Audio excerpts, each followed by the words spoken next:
Hello there today, and good morning, good evening, good afternoon, whatever it is, wherever you are, as I make this video today and as you listen to it. Today, we're going to be talking about the colour gold. Now, as usual, I like to start by acknowledging the people that subscribe to the channel and the people that visit the channel. So, if you like the content, I do invite you to do the like to help me out with the algorithms here on YouTube. But I also encourage people to put up their own views, their own opinions and experiences of when they work with colour, especially if they've got a history of doing energy work and if they do any form of healing or interaction with people on um, on an energy level, but also from a mental health perspective. If people are art therapists, that's always helpful. And just a reminder, if you're new to the channel, when I put together these videos, I draw upon my experience not only as a Reiki teacher, but also as a social worker that's done training in mental health. It doesn't come through in every video, but often if I feel that it's necessary or it's going to be helpful to mention it, then I will include some of my training there. But anyway, without further ado, I'm going to crack on and say thank you very much for being here today. So, of course, when we talk about the colour gold, it is actually a yellow. It's a very bright, sunshiny yellow. It is associated, obviously, with the mineral quality gold or the mineral ore body. And from a chakra perspective, as a yellow, it is associated with what I call the personal power. When we are personally empowered, we've let go of any victimization mentality. And even if we've been betrayed in the past, we're kind of ready to let that go and to move on and not allow that whatever has happened in the past to influence our future. We kind of take responsibility for our destiny and where we're going today. So the other thing that I would make mention here is that when we're feeling empowered, well, then we're comfortable in our decision making as well. We're confident. It leads to confidence in the decisions that we make. We know that because we're centered, the yellow chakra is the center, we're centered and balanced in our approach to life. We're not bogged down by base survival needs. We are quite comfortable in feeling capable. This is where the confidence comes in, to make healthy decisions that support us to be able to provide for ourselves adequately. So this links in with a lot of things. But before we move on to the next stage, I want to make mention of something that I'm personally aware of that I was taught years ago. And this was not from a book. I'd been looking, obviously, actually, I've seen it confirmed in literature post personal experience. But one of them was that as we go into the second dimensional chakras, because obviously you've got Earth being third dimensional, and then I think it's it's not second dimensional, it's fourth dimensional, which is the astral planes and all the rest of it. A well-balanced solar plexus chakra on the fourth dimension actually looks gold, and it's associated with not just power but also protection. But we'll talk about that as we move along. So, times that you might draw upon gold would be when you need some clarity around decision making, because when we're working with gold, as I said before, this yellow business, we are centered and we've got that balance where we're not going to be too reactive, or we're not going to cloud our vision with emotions. We're able to step back. If there's a problem that we've got that we're trying to find a solution for, we're able to step back and look at it from impartial eyes and make an assessment of what actions we need to take. Now, stepping back probably sounds a bit complex, but a really easy way to do it is actually just step back and say to yourself, if it was somebody coming to me with my specific problem, what would I be encouraging them to do? What would I be encouraging them to think about if I was in their situation? That becomes the impartiality. So we allow ourselves to make decisions without being emotionally hooked into the situation. Furthermore, a flow on of this healthy decision making probably explains the next attribute, which that it is magnetic towards finance, prosperity, abundance, and drawing it to us. And this is probably because once we start making these wise decisions, these wise decisions cross over into the financial sphere, shall we say. So there is also believed that there is the attribute that we can activate golden energy in the palms of our hands and draw abundance to us that way. Of course, we've got the golden Buddha here to refer to prosperity.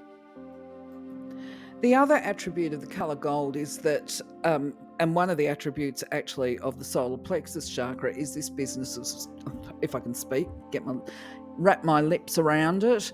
It is actually the golden ray, and this is a color that's considered to be one of the strongest colors for healing all illnesses, and it's about strength. Now, strength is not just about physicality, if we like, this strong lady here. It's also about strength of character and endurance, really, being able to be resourceful and rise above problems. So there's a lot of strength involved with the color gold. This particular tip might not feel relevant to all people, but it's certainly an association I make.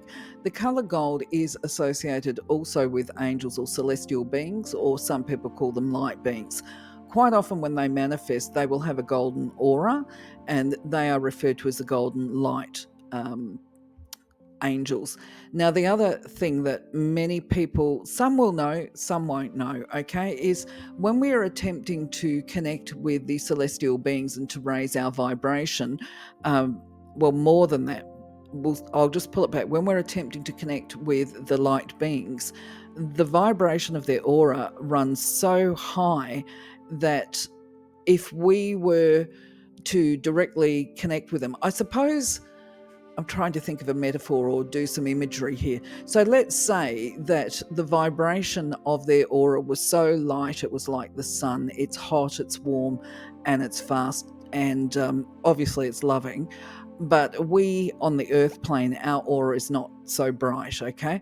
But as with a moth or something that flies into the light, it can be burned up by this bright light. Okay, so where I'm going with this is with the angels, if we want to connect with them, we have to be able to bring our own light levels up. And my understanding is that the way we do this is that we make our auras gold coloured. This is why I tend to focus on it. Breathe gold into your aura, and that raises your vibration up.